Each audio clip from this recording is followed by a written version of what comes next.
Hello friends, आज हम class 10th के जो आपकी सेकंड बुक है 1880s की, आपका जो एग्ज़ाम है 11 मार्च 2025 को, यहाँ की मंगलवार को ही आपका एग्ज़ाम है।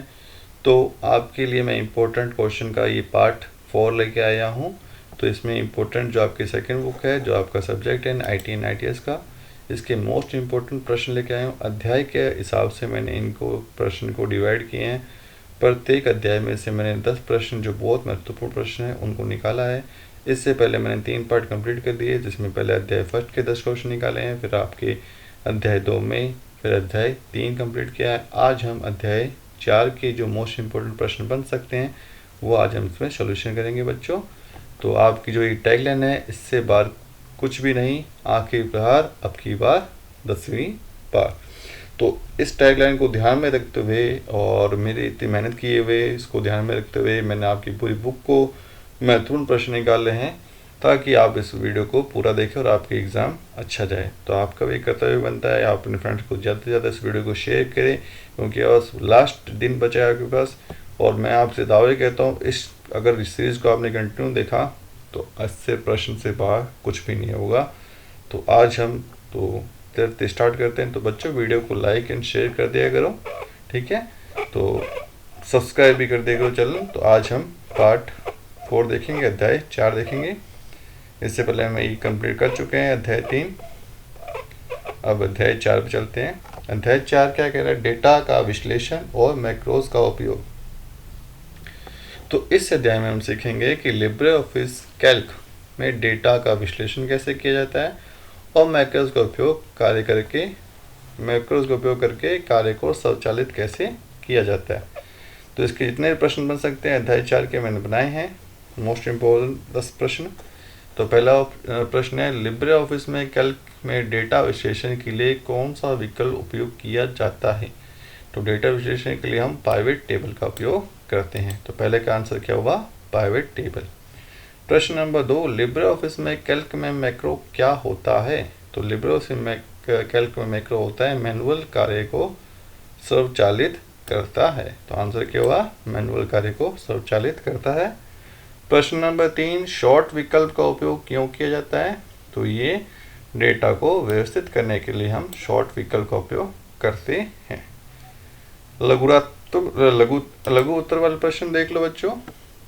तो प्रश्न नंबर 4, फिल्टर और शॉर्ट में क्या अंतर है? तो फिल्टर और शॉर्ट क्या होता है? देखो बच्चों, शॉर्ट होता है जिसे हम बोलते हैं क्रमबद्ध करना, डेटा को असेंडिंग यानी ए से लेके जेड तक और जेड से लेके ए तक डिसेंडिंग ऑर्डर में, जेड से लेके ए तक के क्रम में व्यवस्थित करते हैं। तो उसको कहते हैं डेटा को शॉर्ट करना। जैसे आपके नाम को शॉर्ट करते हैं, ए सी कैपिटल में पहले ए वाले सारे नाम, फिर बी वाले, सी वाले, जितने भी हैं, तो इसको क्या कहते हैं? शॉर्टिंग कहते हैं बच्चों।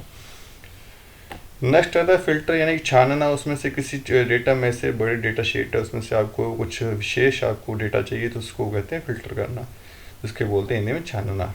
डेटा को केवल आवश्यक पृष्ठों को दिखाता है और बाकी छिपा देता है, तो इसको क्या कहते हैं? Data filter. प्रश्न नंबर 5, पाइवेट टेबल क्या है, इसका उपयोग क्या है?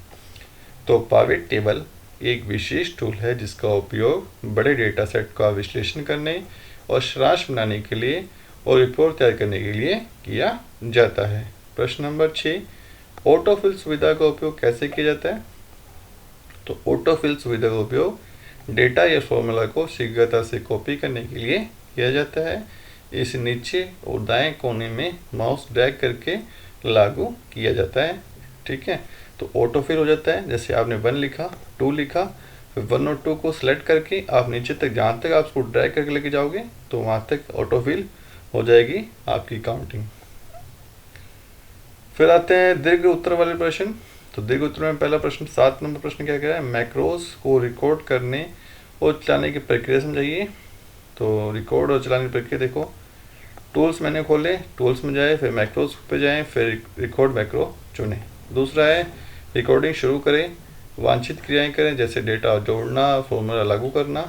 तीसरा है रिकॉर्डिंग रोकें, यानी कि स्टॉप रिकॉर्डिंग बटन पर क्लिक करें। और चौथा है मैक्रो को सेव करें, मैक्रो का नाम देकर उसे सेव करें। और पांचवा, चलाने के लिए रन मैक्रो चुनें, आवश्यक मैक्रो का चयन करें, रन दबाएं। तो ये आपका मैक्रोज को रिकॉर्ड करने का चलाने की प्रक्रिया है। प्रश्न नंबर 8, डेटा विश्लेषण के लिए कंडीशनल फॉर्मेटिंग कैसे काम करता है?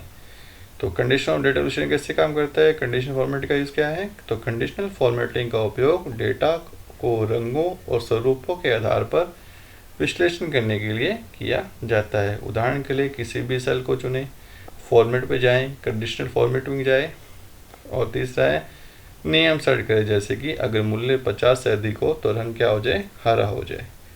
फिर आप ओके पे दबाएं और परिवर्तन देखें। प्रश्न नंबर 9, शॉर्टिंग और फिल्टरिंग का उपयोग के 3 लाभ बताइए।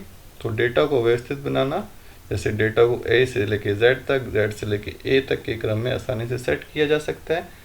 विश्लेषण में सहायता, अनावश्यक डेटा को छिपाकर महत्वपूर्ण डेटा पर स्थान केंद्रित किया जा सकता है। तीसरा, रिपोर्टिंग आसान बनाना, महत्वपूर्ण डेटा को अलग करके रिपोर्ट तैयार की जा सकती है। प्रश्न नंबर 10, पाइवट टेबल कैसे बनाते हैं? तो ये मोस्ट इंपोर्टेंट प्रश्न है बच्चों। तो इसमें डेटा चुने पहले, फिर डेटा सेलेक्ट करें जिसका विश्लेषण करना है आपको डेटा का। इंसर्ट पाइवट टेबल में पहले डेटा पर जाए, फिर पाइवट डेटा पर क्लिक करें, फिर क्रिएट पे क्लिक करें। फिर फील्ड जोड़ें, जैसे रो और कॉलम में आवश्यक फील्ड सेट करें। फिर समराइज़ करें, जैसे कि सम करना है आपको, एवरेज करना है, काउंट करना है आदि का उपयोग करें। फिर रिपोर्ट देखिए, तैयार रिपोर्ट को एक्सपोर्ट या प्रिंट कर सकते हैं। तो आज आपने देखा कि अध्याय जो 4 था आपके जो मोस्ट इम्पोर्टेंट 10 प्रश्न लेके आए हो बच्चों, और इससे बाहर कुछ नहीं आएगा। आपने बस इतने ही प्रश्न जो मैंने करवाए हैं या इस सीरीज पूरी देखी है, तो बच्चों से बाहर कुछ भी नहीं है। ठीक है, तब तक के लिए बाय, धन्यवाद।